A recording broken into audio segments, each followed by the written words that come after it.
మొత్తం మీరే చేశారు. ఈ డైలాగ్ ఎక్కడో విన్నట్టుంది కదా. బొమ్మరిల్లు సినిమాలో క్లైమాక్స్ సీన్ అది. హీరో సిద్ధార్థ్ ప్రకాష్ రాజ్తో చెప్పే మాట ఇది. మొత్తం మీరే చేశారు నాన్న అంటాడు. అయితే ఆ సీన్కు ఇక్కడ కనిపించే ఈ సీన్కు సంబంధం ఏంటి అనుకుంటున్నారా? అదే చెప్పబోతున్నాను మీకు. ఇక్కడ మన విశాల్ గున్ని, ఎవరైతే ఐపీఎస్ విశాల్ గున్ని ఉన్నారో సిద్ధార్థ్ పాత్ర పోషిస్తున్నాడు ప్రస్తుతానికి ఆయన. ఎందుకంటే చాలా రోజుల నుంచి ముంబై సినీ నటి వ్యవహారం తెర మీదకు వచ్చింది.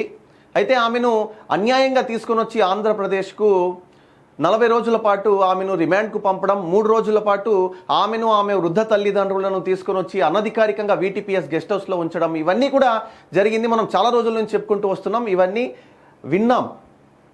అదేవిధంగా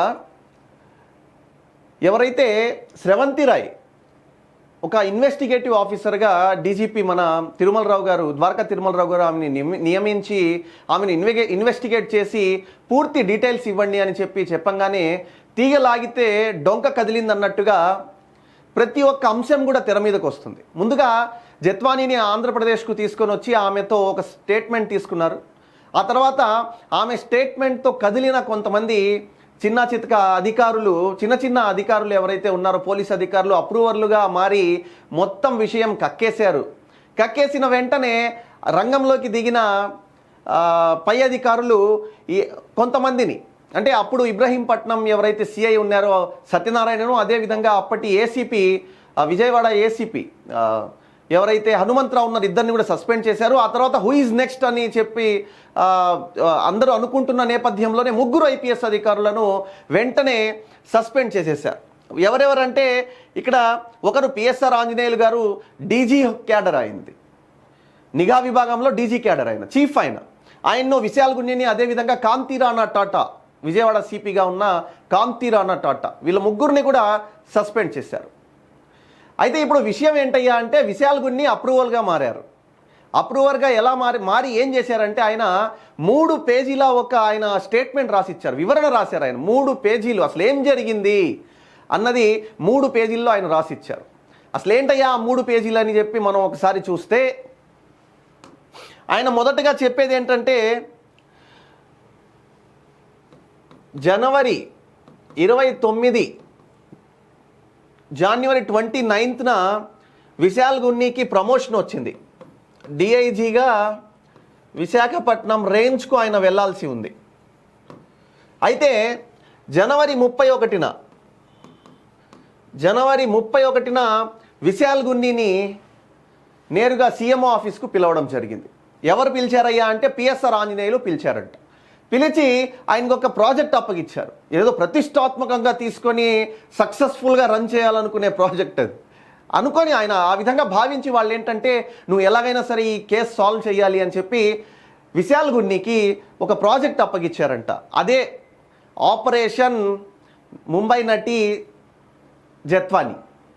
ఈ ముంబై నటి జత్వానీ విషయంలో విశాల్ గున్నీని పిలిచి నీకు అంటే యాక్చువల్గా అతనికి డిఐజీగా ప్రమోషన్ వచ్చింది కదా, అయితే ఆయన్ను రిలీవ్ చేయలేదు వాళ్ళు. ఎందుకు చేయలేదంటే ఈ కేసుని సాల్వ్ చేయండి, ఈ కేసుని నువ్వు పట్టుకుని వచ్చి సక్సెస్ఫుల్గా ఆమెను ఇరికిస్తే తప్ప నిన్ను రిలీవ్ చేయమని చెప్పి వాళ్ళు చెప్పారంట. పిఎస్ఆర్ ఆంజనేయులు అదేవిధంగా కాంతి రాణా టాటా ఇద్దరు చెప్పారంట.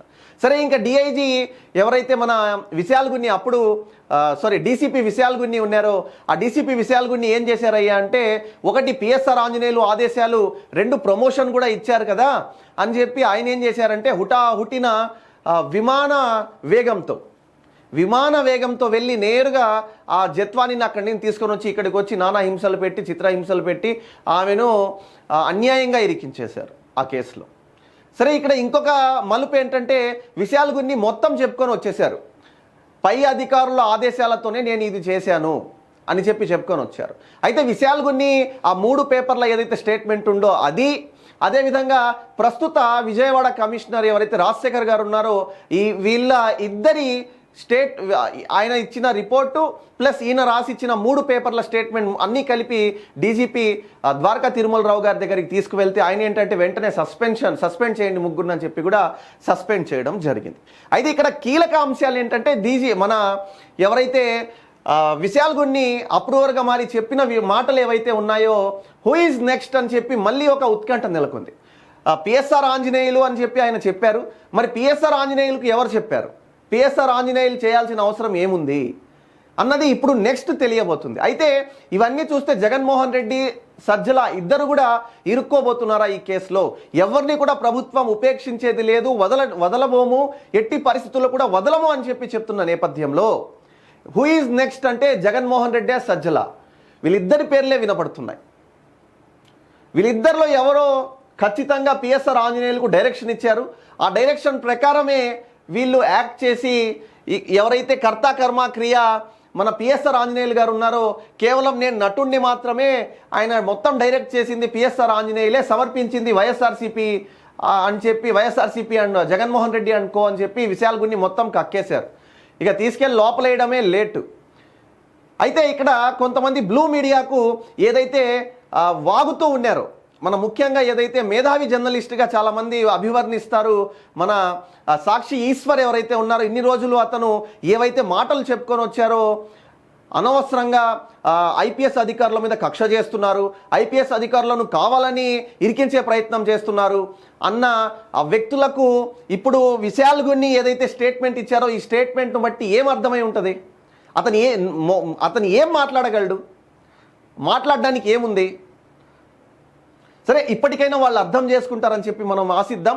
అయితే ఇక్కడ మనం ఇంకొక విషయం చెప్పుకోవాల్సింది ఏంటంటే, January 29న మన విశాల్ గున్నికి ప్రమోషన్ వచ్చింది డిఐజీగా.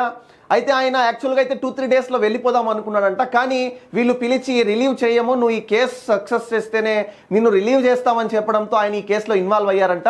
అయితే January 31న పిలిచి ఆయనకు డైరెక్ట్ మొత్తం చెప్పారంట, కథ అంతా చెప్పి ఇలా చేయాలి నువ్వు అరెస్ట్ చేయాలి, వెళ్ళి తీసుకురావాలి ముంబై నటి అని చెప్పి ప్లాన్ చెప్పడంతో ఆయన 2వ తేదీ ఫిబ్రవరి 2న